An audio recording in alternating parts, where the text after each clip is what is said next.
Concert des Rolling Stones.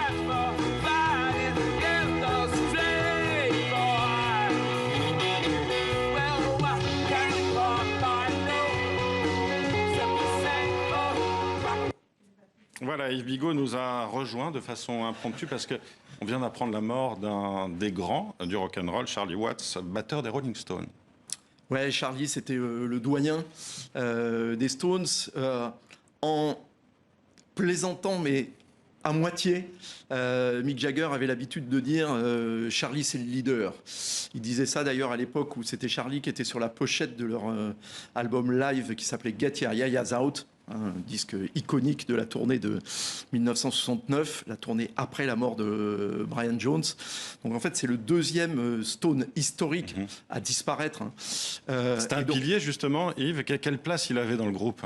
Charlie, c'était à la fois le compas moral des Rolling Stones, qui ont peu de moralité, et c'était le moteur du groupe, parce que le jeu de déséquilibre rythmique permanent entre la guitare de Keith Richards et sa batterie, quelque chose, par exemple, il suffit d'écouter le morceau Honky Tonk Women pour voir exactement de quoi je parle, c'était ça les Stones. C'était cette impression que la musique va s'effondrer à chaque moment, que ça ne peut pas continuer à tenir debout pendant encore quelques mesures, et où en même temps, ça tient tout le temps. Ça continue. Et c'est ça l'essence du rock. Et ce qui est d'autant plus frappant, c'est que Charlie, c'était un batteur de jazz. Et Océane Gouanec nous a rejoint, bien sûr, de la chronique culture. Pardon, je ne veux pas prendre votre job. Mais non, mais il faut dire que Yves Bigot est un grand spécialiste du rock. Il est aussi président de TV5. Bon, et là, on se pose une question, forcément, est-ce que c'est la fin des Rolling Stones, après ce que vous venez de nous dire? Je pense pas. Moralement, d'une certaine façon, ça devrait.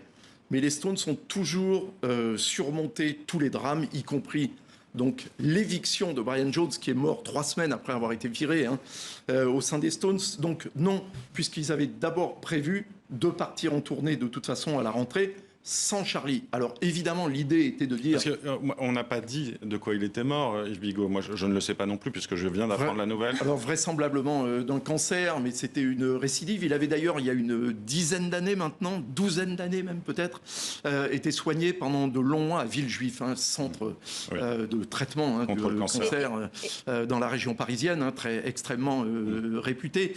Et très franchement, les dernières images de lui qu'on avait pu voir il y a quelques semaines à peine n'étaient pas rassurantes, tellement il était incroyablement creusé, émacié. Il a annoncé le 5 août dernier, en effet, qu'il annulait, il participerait pas à la tournée américaine. Donc on s'y attendait un petit peu, est-ce que on l'imaginait? Alors, on le craignait, d'abord en raison de son grand âge, ensuite, effectivement, de sa santé relativement fragile ces derniers temps. Et puis, pour que les Stones, malgré tout, partent en tournée sans lui, voilà, il fallait que ça soit grave. Parce qu'il y a... Alors, vous me direz, une fois qu'on a réussi à poursuivre le groupe sans Brian Jones, on peut imaginer qu'on peut tout faire. Mais sans Charlie... et sans Bill Wyman, mais qui lui est toujours vivant, mais a quitté le groupe. Sans Charlie, ça va être compliqué, même si évidemment ils vont renverser le truc en lui rendant hommage tous les soirs. On a déjà des réactions de Mick Jagger pas que j'ai pu voir, mais il y en aura évidemment très certainement dans la soirée. Et aussi, pour continuer ce groupe, il faut aussi imaginer qu'ils vont être sans doute très atteints par ce qui s'est passé, non? Tout simplement. Oui, comment va se dérouler cette tournée, c'est vrai. Vous savez, les Stones, en tous les cas, les Glimmer Twins, comme ils se surnomment, Mick Jagger, Keith Richards, c'est des trompe-la-mort. C'est des gens pour qui, les Stones, ça va au-delà de la vie, au-delà de la mort.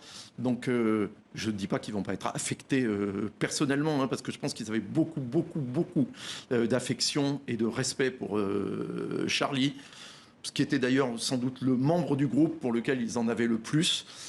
Sans doute un personnage fédérateur aussi, non? Oui, parce que un peu celui qui essayait de raisonner tout le monde. Il était extrêmement calme. Charlie, c'était quelqu'un qui est resté marié à la même femme toute sa vie, qu'il avait épousée avant que les Stones aient du succès.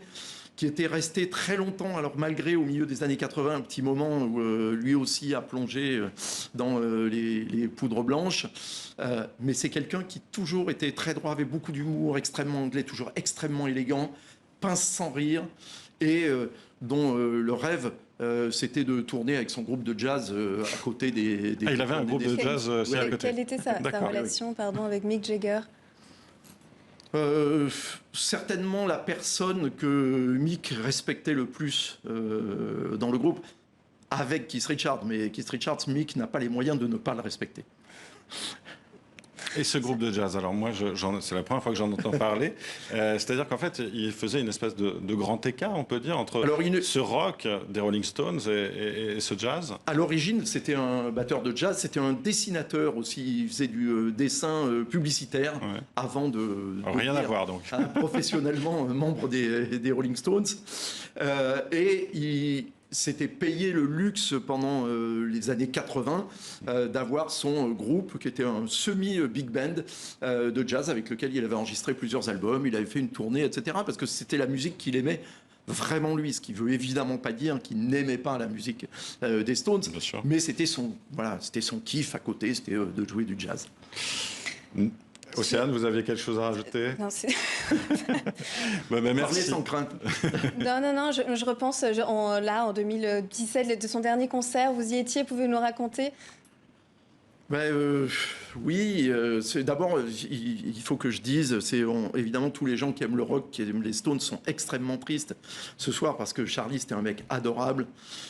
C'était quelqu'un pour qui on avait un respect immense, à la fois comme personne et comme batteur, parce que c'était un batteur inouï, aussi incroyable dans son genre, très différent que l'était Ringo Starr avec les Beatles. C'est des gens qui ont inventé le style à la fois de musique, mais la manière de jouer de la batterie, que beaucoup tentent de copier depuis, mais c'est eux qui ont inventé leur propre métier.